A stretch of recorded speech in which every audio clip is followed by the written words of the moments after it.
The cold, murky waters of the Green River closed around Lillian Hayes as she plunged beneath the surface, her lungs burning with the shock of it. Her sodden dress pulled her downward, the weight of the fabric like chains dragging her to the riverbed. Above, through the rippling surface, she could make out the blurred figure of her husband Thomas standing on the bank, his face contorted with rage. "That'll teach you to speak back to me, woman," he shouted, his words muffled by the water surrounding her. Lillian fought against the current, her arms flailing as she struggled to reach the surface. Her lungs screamed for air, and just as black spots began to dance before her eyes, her head broke through. She gasped, drawing in precious oxygen as she tried to orient herself. The current was carrying her downstream, away from Thomas, who stood watching from the riverbank, seemingly unconcerned whether she lived or died. Her fingers clawed at the slippery mud of the riverbank, trying to find purchase. The spring flood had made the river treacherous, and Lillian could feel her strength ebbing with each passing moment. Just as her grip began to fail, a powerful hand seized her wrist. "Hold on, madam," a deep voice called out. Through water-blurred eyes, Lillian saw a man atop a chestnut horse that had waded partway into the shallows. With seemingly effortless strength, he pulled her from the river's grasp and onto the rocky shore. As she coughed up river water, Lillian became aware of hoofbeats approaching. Thomas was riding toward them, his face twisted with anger. The stranger stood, positioning himself between Lillian and her approaching husband. His hand rested on the revolver at his hip. "He won't touch you again," the cowboy said, his voice low but carrying clearly across the distance. Colorado Territory, 1875. The sun beat down on the dusty main street of Silver Creek, a small but growing settlement nestled in the shadow of the Rocky Mountains. Lillian Hayes had known nothing but hardship since the day Thomas had convinced her to leave St. Louis and head west with him 3 years ago. The promise of land and prosperity had withered like crops in a drought, replaced by Thomas's increasingly violent temper and her own growing desperation. Thomas reined his horse to a stop several yards away, his eyes narrowing as he took in the scene before him. "This ain't your business, stranger," he called out. "That's my wife you're meddling with." "The moment you threw her in that river, it became my business," the cowboy replied. He stood tall, his stance casual but alert. "Way I see it, a man who treats his wife that way isn't fit to have one." Lillian struggled to her feet, her soaked dress clinging to her frame. She pushed her wet hair from her face, revealing a fading bruise on her cheek, evidence that today's violence wasn't an isolated incident. Thomas's hand moved toward his own pistol. "I'll give you one chance to ride away and forget what you've seen." The cowboy didn't flinch. "I'm afraid I can't do that." For a tense moment, Lillian thought the two men would draw on each other. Instead, Thomas's eyes darted between the cowboy and the badge partially concealed beneath his vest. "You a lawman?" Thomas asked, his confidence faltering. "Deputy Marshal Isaac Reed," the cowboy confirmed. "And I don't take kindly to seeing a woman treated this way, especially not in my jurisdiction." Thomas's face paled slightly. He'd had run-ins with the law before, something Lillian had only discovered after they were married. His hand moved away from his gun. "She's clumsy," Thomas muttered. "Fell in. I was coming to help her out." "That's not how it looked to me," Isaac replied evenly. "And I suspect it's not how it would look to Judge Parker either." At the mention of the infamous hanging judge, Thomas's demeanor changed entirely. He spat on the ground, then turned his horse around. "Keep her then," he called over his shoulder. "Worthless woman can't even give me a son. She'll be begging to come back when she's hungry enough." Isaac watched him ride away before turning his attention back to Lillian, who was shivering despite the warm spring air. "Are you hurt, madam?" he asked, his voice gentler now. "No more than usual," Lillian replied, then immediately regretted her honesty when she saw the flicker of concern cross the deputy's face. "I mean, I'm fine. Just wet and cold." Isaac removed his coat and draped it around her shoulders. I've got a place in town. It's not much, but you can dry off there, get some warm food. Lillian hesitated. She'd learned the hard way that men rarely offered help without expecting something in return. But what choice did she have? Thomas would surely kill her if she returned home now. Thank you, Deputy Reed, she said finally. I don't know how I'll repay your kindness. No need for that, he said, helping her onto his horse before mounting behind her. And please call me Isaac. As they rode towards Silver Creek, Lillian couldn't help but notice the difference between the man behind her and the one she'd married. Where Thomas was all harsh angles and rough edges, Isaac's presence felt solid and reassuring. His arms encircled her as he held the reins, yet she felt no threat in his proximity. Silver Creek had grown since Lillian had last visited. New buildings lined the main street, a hotel, a proper general store, and what looked like a schoolhouse under construction. Progress had come to this corner of the territory, though it had bypassed the isolated homestead where Thomas had kept her virtually imprisoned for the past 3 years. Isaac guided his horse to a modest, but well-maintained cabin at the edge of town. He dismounted first, then offered his hand to help Lillian down. The simple courtesy nearly brought tears to her eyes. It had been so long since anyone had treated her with such basic respect. It's not much, he said as he opened the door, but it's dry and warm. The cabin was indeed simple, but clean and orderly. A stone fireplace dominated one wall, with a table and 2 chairs nearby. A curtain partially concealed what appeared to be a sleeping area. I'll get a fire going, Isaac said, moving to the hearth. There's a dress in that trunk there belonged to my sister before she moved back east. Should fit you well enough until yours dries. Lillian stood awkwardly, dripping on the wooden floor. Your sister won't mind? Isaac's expression clouded briefly. She's been gone 2 years now. I doubt she'll be back for it. He busied himself with the fire. You can change behind that curtain. I'll make some coffee. Once behind the curtain, Lillian peeled off her sodden dress. Her fingers traced the bruises on her arms, fresh ones from this morning's confrontation, layered over older marks in various stages of healing. She had become so accustomed to Thomas's violence that she sometimes forgot it wasn't normal, wasn't what marriage was supposed to be. The dress she found in the trunk was simple but well made, a faded blue calico that had clearly been cared for. It fit her reasonably well, though it hung loosely on her frame. Thomas had never been generous with food when he was displeased with her, which was most of the time. When she emerged, Isaac had a pot of coffee brewing and was slicing bread at the table. He looked up as she approached, and for the first time, Lillian saw him clearly. He was younger than she'd initially thought, perhaps 30, with intelligent gray eyes and dark hair that curled slightly where it touched his collar. His face was tanned from outdoor life, with smile lines at the corners of his eyes that suggested he laughed more often than not, despite the serious work of a lawman. Feel better? He asked, gesturing for her to sit. Yes, thank you. Lillian perched on the edge of the chair, unsure of herself. I don't know what would have happened if you hadn't come along. Isaac placed a mug of coffee and some bread with butter before her. I was patrolling the river. There's been trouble with rustlers using the crossing. He sat across from her.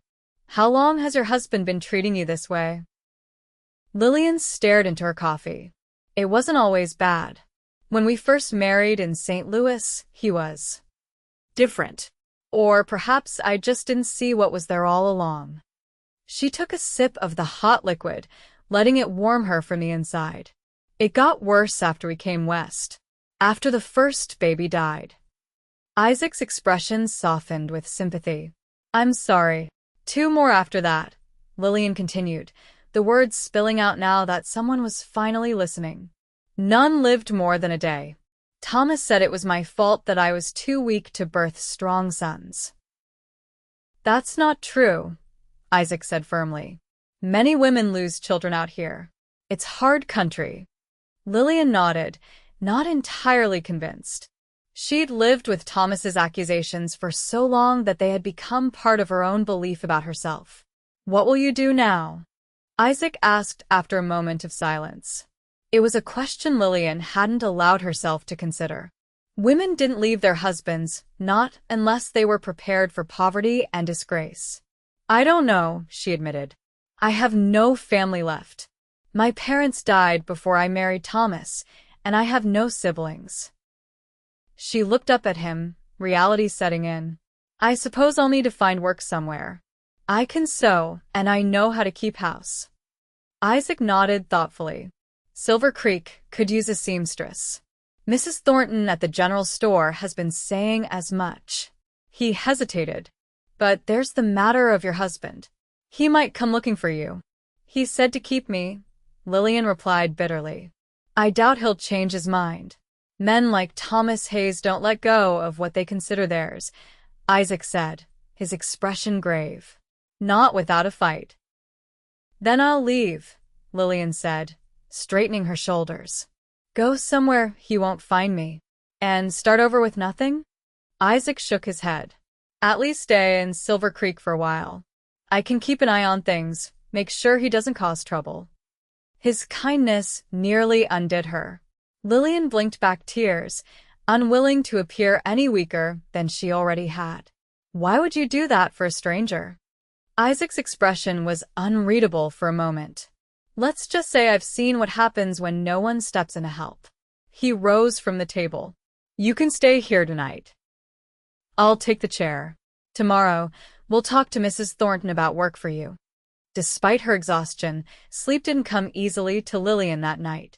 She lay on Isaac's bed, staring at the ceiling, trying to process the dramatic turn her life had taken in a single day. From the main room, she could hear Isaac moving quietly, the creak of the chair as he settled in for the night.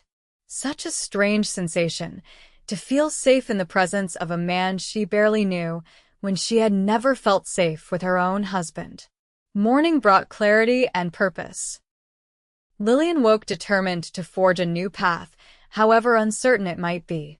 Isaac had already been up for hours, she discovered, finding him at the table cleaning his revolver with methodical precision. "Mrs. Thornton opens the store at 8, he said by way of greeting. "We can head over after breakfast if you're feeling up to it." Lillian nodded, moving to help prepare the simple meal of biscuits and coffee.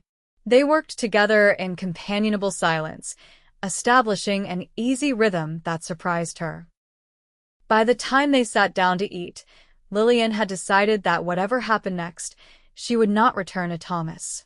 Even if it meant living in poverty, even if it meant disgrace, she would not subject herself to his cruelty again. Mrs. Thornton proved to be a formidable woman in her 50s, with sharp eyes that missed nothing and a practical manner that Lillian immediately respected. She listened to Isaac's carefully edited explanation of Lillian's situation, then turned her assessing gaze on Lillian herself. "Can you really sew, girl? Not just darning socks, but proper dressmaking?" "Yes, madam," Lillian replied. "I apprenticed with a dressmaker in St. Louis before I was married. I can cut patterns, alter garments, and sew from scratch if needed." Mrs. Thornton nodded approvingly. "Good. I've been sending folks to Denver for proper clothing for too long. It's time Silver Creek had its own dressmaker." She gestured to a small room at the back of a store. "That was meant to be storage, but it could serve as a workroom. There's a room upstairs you can have. My husband's been gone these 5 years, so I've space to spare." Lillian felt hope rising for the first time in years. "I don't have any materials or tools. They're all back at the homestead." "We'll work something out," Mrs. Thornton said firmly. "I've plenty of fabric and notions in stock that aren't moving. You can use those to start. Pay me back as you earn." Isaac, who had been standing quietly nearby, spoke up. "I'll ride out to the Hayes place and collect Mrs. Hayes's personal belongings." Lillian's response was immediate and forceful. Both Isaac and Mrs. Thornton looked at her in surprise. "I mean, Thomas might." "I don't want you to put yourself in danger." "It's my job to handle dangerous situations, Mrs. Hayes," Isaac said gently. And you'll need your things if you're starting over. Mrs. Thornton clapped her hands decisively. That's settled then. You can start tomorrow, Mrs. Hayes. For now, help me with inventory so you can learn what we have in stock. As Isaac left to make his dangerous errand, Lillian was struck by the sudden realization that in the space of a day, her life had completely transformed. She was no longer isolated, no longer trapped. She had work, a place to stay, and for the first time in years, she had hope. The next week passed in a blur of activity. Lillian threw herself into establishing her dressmaking business, grateful for the distraction from her troubled thoughts. Word spread quickly through the small community that Silver Creek now had a skilled seamstress, and women began to visit the general store with increasing frequency, bringing mending, requesting alterations, and eventually commissioning new garments. Mrs. Thornton Martha, as she insisted Lillian call her, proved to be not just an employer but a friend and ally. She introduced Lillian to the community not as a woman who had fled her husband, but as a skilled dressmaker who had come to fill a need in Silver Creek. Isaac had returned from the Hayes homestead with Lillian's meager possessions, her sewing basket, a few personal items, and a small box containing locks of hair from each of her lost babies. Thomas, it seemed, had been nowhere to be found during Isaac's visit. Neighbors said he's been drinking heavily since that day at the river, Isaac told her quietly one evening when he'd stopped by the store to check on her. Been talking wild about coming to town to reclaim what's his. Lillian's hands trembled as she set down the shirt she'd been mending. Do you think he will? Isaac's expression was grim. Eventually. Men like Hayes don't let go easily. But he'll find the law waiting when he does. True to Isaac's prediction, Thomas made his appearance in Silver Creek exactly 2 weeks after the incident at the river. Lillian was fitting Mrs. Peterson, the banker's wife, for a new Sunday dress when Martha burst into the workroom. He's here, she said without preamble. Your husband. He's at the saloon, drinking and asking questions about you. Mrs. Peterson looked between them in confusion, but Lillian had already set aside her pins and fabric. I'm sorry, Mrs. Peterson. We'll have to continue this tomorrow. Her voice was steady despite the fear coursing through her. Martha, where is Deputy Reed? Rode out to the Henderson place this morning. Something about stolen cattle. Martha's expression was worried. Sheriff Adams is in his office, but he's getting on in years. Not sure he's a match for a man like your husband. Lillian moved to the window, carefully peering out toward the saloon across the street. She could just make out Thomas's horse tied at the hitching post, a distinctive roan with a white blaze. He hasn't seen you yet, Martha said, coming to stand beside her. You could hide upstairs until Isaac returns. The thought of hiding, of cowering while Thomas terrorized the town looking for her, suddenly struck Lillian as intolerable. She had spent years accommodating his rage, tiptoeing around his moods, making herself small to avoid his notice. No more. No, she said firmly. I won't hide. This needs to end. Martha looked at her with surprise and what might have been respect. What are you going to do? Lillian straightened her shoulders. I'm going to talk to him. In public, where he's less likely to lash out. That's madness, girl, Martha protested. That man threw you in a river. He's not going to listen to reason. Perhaps not, Lillian agreed. But I'm done running and hiding. Before Martha could argue further, Lillian stepped out of the workroom and through the store. Outside, the afternoon sun beat down on the dusty street. A few townspeople were visible, going about their business, unaware of the drama unfolding. Lillian crossed the street, her heart pounding but her resolve firm. As she approached the saloon, the batwing doors swung open and Thomas emerged, a bottle of whiskey clutched in his hand. He stopped short when he saw her, a mix of surprise and anger crossing his face.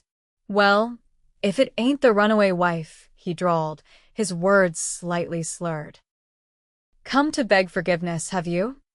Lillian stood her ground, conscious of the curious eyes now turning their way. No, Thomas. I've come to tell you that it's over. I'm not coming back. Thomas's face darkened. Not your decision to make, woman. You're my wife. A wife you threw into a river, Lillian countered, her voice carrying clearly in the suddenly quiet street. A wife you beat and blamed for losing children. A wife you starved and isolated. Each accusation seemed to make her stronger, the truth of them burning away her fear. Thomas took a menacing step forward, but stopped when Sheriff Adams emerged from his office down the street, drawn by the commotion. You ungrateful bitch, Thomas hissed. After everything I did for you. Took you out of that boarding house, gave you a home. A prison, Lillian corrected. You gave me a prison, Thomas. And I won't go back to it. Thomas's hand moved to his gun, his eyes wild with rage and drink. If I can't have you, then nobody. The sound of a pistol being cocked interrupted him. Isaac sat atop his horse at the end of the street, his revolver aimed steadily at Thomas. That would be a mistake, Hayes, Isaac called out, his voice calm but carrying an unmistakable threat. Take your hand off that gun. Thomas hesitated, his gaze darting between Lillian, Isaac, and the sheriff who was now approaching, his own weapon drawn. This ain't over, Thomas growled, but his hand moved away from his gun. It is over, Isaac said, dismounting and walking his horse forward. Mrs. Hayes has made her choice. You'd be wise to respect it. Thomas spat on the ground. She's still my wife in the eyes of God and the law. The law also has plenty to say about men who try to drown their wives, Sheriff Adams interjected, having reached them. Deputy Reed here told me what he witnessed. Attempted murder is a hanging offense in this territory. Thomas paled visibly. It wasn't like that. She fell. We both know that's a lie, Lillian interrupted, finding courage in Isaac's steady presence. Just as we both know about the rustled cattle you've been selling over in Carbondale. This was a guess, based on fragments of conversation she'd overheard between Thomas and his occasional visitors, but the way Thomas's face drained of all color told her she'd struck truth. Isaac's expression sharpened. Is that so? Perhaps we should have a longer conversation, Hayes. In the jail. Thomas's eyes darted around, looking for escape, but he was surrounded now by townspeople drawn to the confrontation. In a desperate move, he lunged forward, grabbing Lillian's arm and yanking her against him, his knife suddenly at her throat. Back off, he snarled. All of you, or I'll cut her pretty throat. Lillian felt the cold press of steel against her skin, but strangely, the fear had left her. Perhaps it was knowing that whatever happened, she had finally stood up for herself. Perhaps it was the absolute certainty she read in Isaac's steady gaze, the promise that he wouldn't let Thomas hurt her again. You don't want to do this, Hayes, Isaac said calmly, his gun still trained on Thomas. There's no way out for you if you harm her. Shut up. Thomas's grip tightened painfully on Lillian's arm. I'm riding out of here, and she's coming with me. As Thomas began to edge backward, dragging Lillian with him, she caught Isaac's eye. Something passed between them, an understanding, a plan unspoken. Lillian gave a tiny nod, then drove her elbow hard into Thomas's ribs. The unexpected blow made him loosen his grip just enough. Lillian ducked away as Isaac fired, the bullet striking Thomas in the shoulder of his knife arm. Thomas howled in pain, the knife clattering to the dirt as he stumbled backward. Before he could recover, Sheriff Adams was on him, wrestling him to the ground despite his advanced years. Several townsmen rushed forward to help, and within moments, Thomas was subdued, cursing and bleeding but alive. Lillian stood trembling in the aftermath, the reality of what had just occurred washing over her. Isaac was suddenly at her side, his hand gentle on her arm. Are you hurt? He asked, his eyes scanning her face with concern. No, Lillian replied, her voice steadier than she felt. I'm all right. As they led Thomas away to the jail, his threats and curses fading into the distance, Lillian felt something unexpected, a sense of freedom so profound it nearly brought her to her knees. For the first time in years, she could breathe without fear, could imagine a future not shadowed by dread. Isaac remained by her side as curious townspeople dispersed, some casting sympathetic glances her way, others looking scandalized by the public drama. "You are brave," Isaac said quietly. "Reckless but brave." Lillian managed a small smile. "I'm learning that there's a fine line between the two." Isaac nodded, his expression serious. "Hayes will face charges attempted murder, cattle rustling. He'll likely be sent to territorial prison for a long time." "And me?" Lillian asked. "What happens to a woman who refuses to stand by her husband?" "You forge your own path," Isaac replied simply. "Silver Creek needs a dressmaker. And from what I've seen today, you've already made friends here." It was true. Even as they spoke, Martha Thornton was approaching, her face tight with concern. Behind her came Mrs. Peterson and several other women Lillian had served in her short time in town. "Are you all right, child?" Martha asked, reaching for Lillian's hands. "That scoundrel didn't cut you, did he?" "I'm fine," Lillian assured her, touched by the genuine concern. "Just a little shaken." "Well, you come back to the store right now," Martha insisted. "I've got a bottle of brandy for medicinal purposes, and if this doesn't qualify, I don't know what does." As the women surrounded her, offering support and expressing outrage at Thomas's behavior, Lillian caught Isaac watching her with an expression she couldn't quite decipher. He tipped his hat to her before turning to follow the sheriff and his prisoner to the jail. That night, alone in her room above the general store, Lillian found herself thinking of Isaac Reed.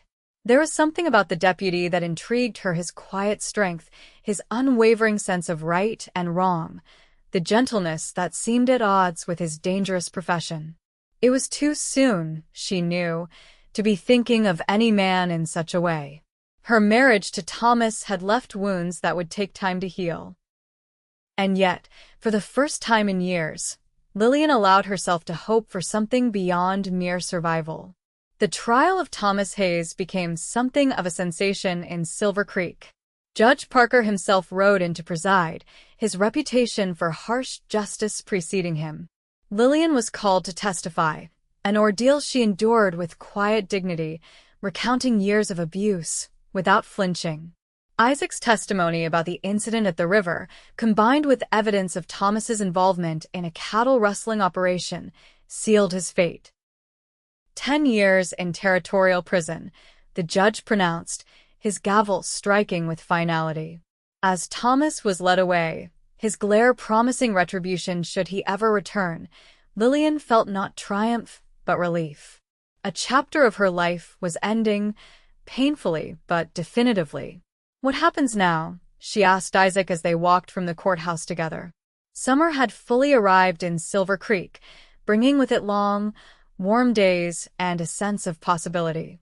"Now," Isaac said thoughtfully, "you live your life on your own terms." "And what about us?" Lillian ventured, surprising herself with her boldness. Over the weeks since her confrontation with Thomas, Isaac had become a regular visitor to the general store, often bringing small gifts, wildflowers, a book of poetry, once a length of beautiful blue ribbon that matched her eyes. Isaac stopped walking, turning to face her fully. "I've been wondering about that myself." His gray eyes were serious as they met hers. "I know it's too soon. You're still married in the eyes of the law, and you've been through a terrible ordeal. But," Lillian prompted, hearing the unspoken word in his pause. "But I find myself thinking about you far more than is proper," Isaac admitted, "and hoping that someday when you're ready, you might consider."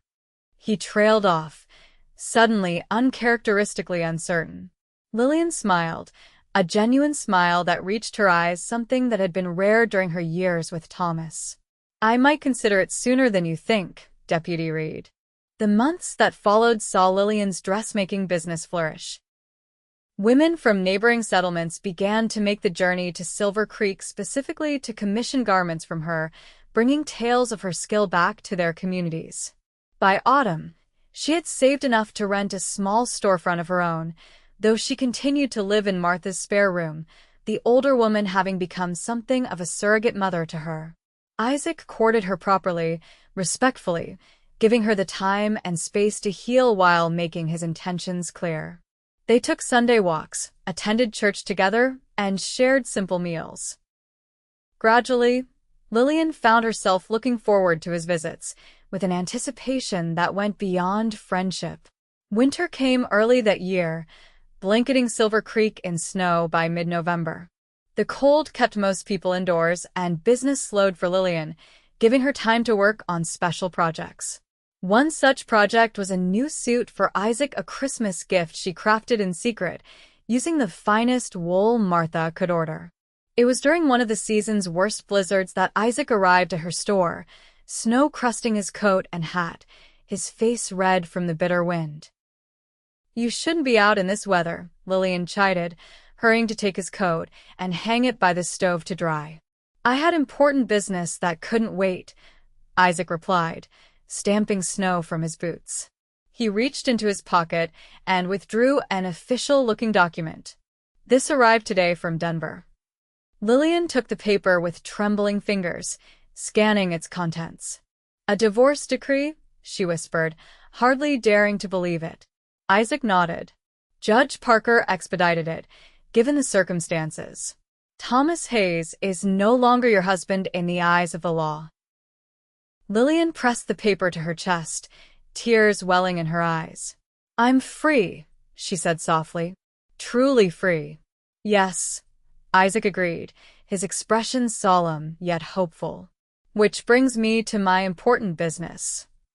To Lillian's surprise, Isaac knelt before her, taking her hand in his. From his pocket, he produced a small ring, a simple band with a modest pearl. "Lillian Hayes, I've come to love you with a depth that surprises me daily. Your courage, your kindness, your determination to build a new life from the ashes of the old, all of it has captured my heart completely." He paused, his gray eyes earnest as they met hers. "I know you may need more time, and if so, I'll wait. But I would be honored if you would consider becoming my wife." For a moment, Lillian was speechless, overwhelmed by the sincerity in Isaac's gaze and the enormity of what he was offering. Not just marriage, but a partnership of equals, built on respect and genuine affection. "Isaac," she finally managed, her voice thick with emotion. "After everything with Thomas, I thought I'd never want to marry again. I was so afraid of being trapped, of losing myself." She squeezed his hand. "But with you, I don't feel trapped. I feel set free." Isaac's expression was cautiously hopeful. "Is that a yes?" Lillian smiled through her tears. "Yes," Isaac agreed. "I would be honored to be your wife." The wedding took place on a clear, cold day in January, with the mountains gleaming white against a brilliant blue sky. Silver Creek turned out in force for the occasion, the small church packed with well-wishers. Martha Thornton stood in place of Lillian's mother, beaming with pride as her protégé walked down the aisle in a dress of her own, making ivory satin with delicate lace she'd ordered specially from Denver. Isaac waited at the altar, his new suit fitting perfectly, his gray eyes never leaving Lillian as she approached. When she reached him, he took her hands in his touch warm and steady. "You look beautiful," he whispered. The ceremony was simple but heartfelt. When the minister pronounced them husband and wife, Isaac's kiss was gentle yet promising, a beginning rather than an ending. The celebration afterward at the town hall was lively, with music and dancing lasting well into the evening. As Lillian moved through the crowd, accepting congratulations and well wishes, she was struck by how much her life had changed in less than a year. From isolated captive to respected businesswoman and beloved wife, the transformation seemed almost unbelievable. Later that night, in the small house Isaac had purchased at the edge of town, Lillian experienced yet another revelation. Physical intimacy with Thomas had been something to endure, often painful and never pleasurable. With Isaac, it was a discovery, a communion of equals, his every touch asking rather than demanding, his patience allowing her to find joy where there had only been duty before. As they lay together afterward, Lillian's head resting on Isaac's chest, she marveled at the turn her life had taken. "What are you thinking?" Isaac asked, his fingers gently combing through her hair. "I'm thinking about the river," Lillian replied honestly. "How something that nearly ended my life also gave me a new beginning." Isaac's arms tightened around her. "I thank God every day that I was patrolling that section of the river at that exact moment." "As do I," Lillian said softly, "though I suspect God had a hand in the timing." Spring arrived with its customary renewal, bringing new growth to the mountains surrounding Silver Creek. Lillian's business continued to thrive, while Isaac's reputation as a fair but firm lawman spread throughout the territory.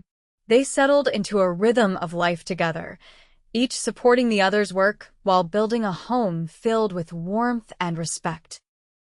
It was in the early days of June, as wildflowers carpeted the meadows, that Lillian realized she was with child. Having lost 3 babies during her marriage to Thomas, she approached this pregnancy with both hope and trepidation. Isaac's response to the news was everything she could have wished for, joy tempered with concern for her well-being, promises of support no matter what happened. "This time will be different," he assured her, his hand gentle on her still, flat stomach. "You're stronger now, and you're not alone." As her pregnancy progressed, Silver Creek rallied around her. Martha insisted on taking over more of the work at the dressmaking shop, while Isaac arranged for the best midwife in the territory to attend the birth. Unlike with Thomas, who had isolated her from all support during her previous pregnancies, Lillian found herself surrounded by a community determined to see her and her child thrive. The baby arrived on a snowy February morning in 1877, nearly a year to the day after Lillian and Isaac's wedding.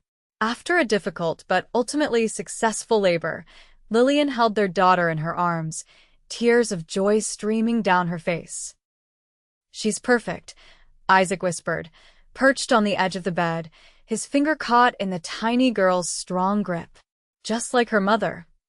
They named her Hope, a testament to what had brought them through the darkest times. Unlike Lillian's previous children, Hope thrived from the beginning, her lusty cries and healthy appetite bringing relief to her anxious parents. As the weeks passed and she continued to grow and flourish, Lillian began to believe that perhaps the curse she had feared, that she was somehow unfit to be a mother, had been nothing more than another of Thomas's cruel lies. One evening, as spring once again transformed the landscape, Lillian sat on the porch of their home, nursing hope as the setting sun painted the mountains in shades of gold and pink. Isaac joined her, settling into the chair beside hers with a contented sigh. "Sheriff Adams is talking about retiring," he said after a comfortable silence. "He's asked if I'd consider taking his position." Lillian glanced at him, noting the thoughtful expression on his face. "Would you want that?" Isaac considered the question.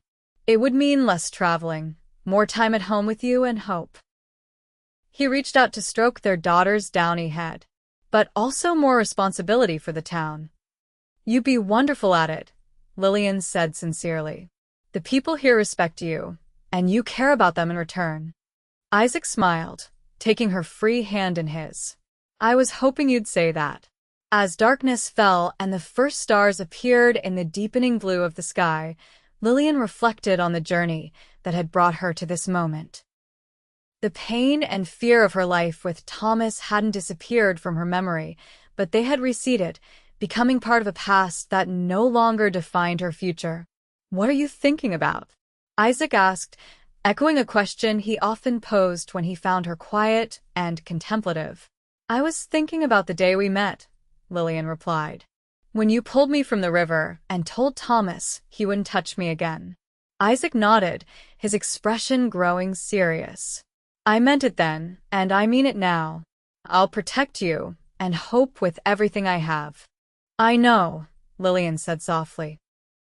But what I've come to realize is that you've done something even more important than protect me. She met his gaze, her eyes shining in the gathering dusk. You've shown me that I'm strong enough to protect myself. Isaac's smile was filled with pride. That strength was always there. You just needed the chance to find it. As Hope drifted to sleep at her breast, Lillian leaned over to kiss her husband, a gentle meeting of lips that conveyed more than words ever could. The life they were building together wasn't perfect. There were still challenges, still occasional shadows from the past, but it was real and honest and deeply satisfying. The years that followed brought more changes to Silver Creek and to the Reed family. Isaac indeed became sheriff, bringing his steady hand and sense of justice to the growing settlement. Lillian's dressmaking business expanded to include a small staff of apprentices, young women she trained with the patience and encouragement she wished she'd received in her own youth. Hope was joined by a brother, Samuel, in 1879, and later by another sister, Elizabeth, in 1882. Each child brought new joy to their home, and each thrived under the loving guidance of parents determined to create a family built on mutual respect and affection. Thomas Hayes remained a distant shadow, serving his sentence in the territorial prison. Occasionally, news would reach Silver Creek about him, usually tales of trouble he'd caused or punishments he'd incurred. Lillian listened to these reports with a detachment that surprised her. The man who had once dominated her existence had become little more than a footnote in her life story. It was in the summer of 1885, as Silver Creek celebrated its formal incorporation as a proper town, that Isaac brought home news that sent a momentary chill through Lillian's heart. Thomas Hayes is being released, he said quietly, after the children had been put to bed. His sentence was reduced for good behavior. Lillian set aside her sewing, her hands suddenly unsteady. When? Next month, Isaac replied, watching her carefully. But Lillian, he won't come here. Part of his release conditions forbid him from entering the county. Lillian nodded, processing this information. And if he violates those conditions? Then he returns to prison to serve the remainder of his original sentence, Isaac assured her, plus additional time for the violation. For a moment, Lillian was silent, examining her own reaction to the news. There was fear, yes, an instinctive response to the man who had caused her so much pain. But it was a distant fear, not the all-consuming terror she might once have felt. We've built a good life, she said finally. I won't let the ghost of Thomas Hayes haunt it. Isaac crossed the room to kneel beside her chair, taking her hands in his. That's my brave Lillian, he said softly. But you don't have to be brave alone. Whatever happens, we face it together. Together, Lillian agreed, drawing strength from the solid presence of the man she had come to love with a depth that still sometimes surprised her. The man who had pulled her from the river and helped her build a life worth living. As it happened, Thomas Hayes never did return to Silver Creek. Reports filtered in over the years he'd headed to Arizona Territory, then to California, always one step ahead of trouble.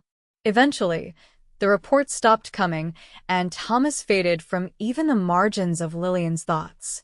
Life in Silver Creek continued to evolve as the 19th century drew to a close. The railroad arrived, bringing new prosperity and opportunities. Hope, now a young woman of striking intelligence and determination, departed for college in Denver, the first woman from Silver Creek to pursue higher education. Samuel showed a talent for medicine, apprenticing with a town doctor, while Elizabeth revealed an artistic bent that manifested in beautiful designs for her mother's dressmaking business. Isaac's hair turned silver at the temples, while laugh lines deepened around Lillian's eyes, physical manifestations of years lived fully and well. Their love, rather than diminishing with familiarity, had grown richer and more complex with time, like a fine wine gaining character with age. On a golden autumn afternoon in 1900, as the new century approached with all its promise and uncertainty, Lillian and Isaac returned to the spot on the Green River where they had first met 25 years earlier. The landscape had changed. A bridge now spanned the water, where once there had been only a treacherous crossing, but the river itself flowed on, eternal and unchanging.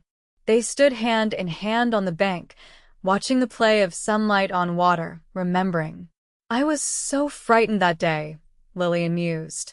"I thought I was going to die in that river." Instead, it became the beginning of a new life, Isaac replied, his thumb tracing gentle circles on the back of her hand. "For both of us." Lillian turned to look at him, this man who had rescued her not just from the river, but from a life of despair. The years had been kind to Isaac Reed. His face was more lined, his build perhaps a bit thicker around the middle, but his gray eyes still held the same steadiness, the same fundamental decency that had drawn her to him from the beginning. "Do you ever regret it?" she asked suddenly. "Getting involved that day? Taking on someone else's troubles?" Isaac's response was immediate and certain. "Not for a single moment." He brought her hand to his lips, pressing a kiss to her knuckles. "Saving you from that river was the best thing I ever did, Lillian Reed. Everything good in my life flows from that moment." As they stood together on the riverbank, the water rushing past just as it had on that fateful day so long ago, Lillian was struck by the strange and wonderful paths that life could take. How a moment of greatest danger had led to deepest joy.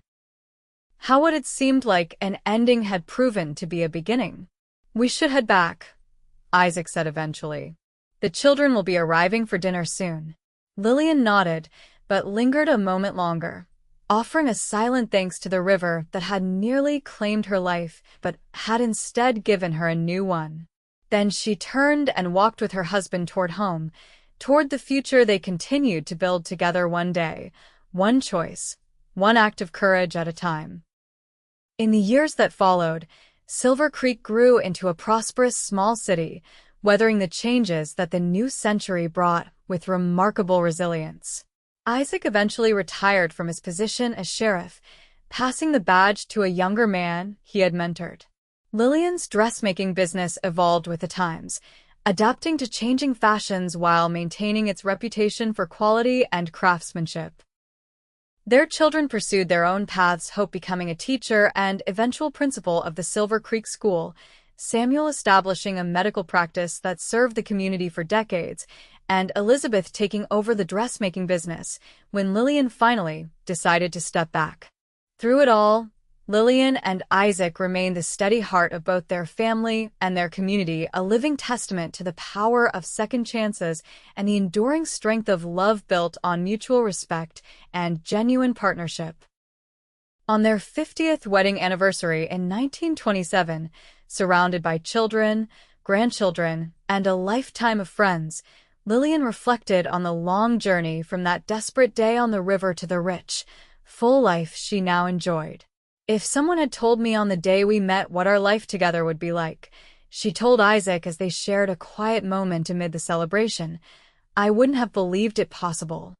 Isaac's smile was tender as he took her hand, his touch as reassuring now as it had been when he first pulled her from the river's cold embrace. "The best things in life often begin in the most unexpected ways," he said softly. "And I thank God every day that I was there when you needed someone most." As twilight deepened into night, Lillian leaned against her husband's shoulder, content in the knowledge that while their story had begun with danger and desperation, it had blossomed into something beautiful and enduring, a legacy of love that would continue long after they were gone, carried forward in the lives they had touched and the community they had helped to build. And somewhere in the distance, the Green River continued its eternal journey, a silent witness to the remarkable story of a woman who had nearly drowned but instead found the courage to build a life worth living, and the man who had promised her safety and delivered so much more, a lifetime of love, respect, and the precious gift of being truly seen and valued for exactly who she was.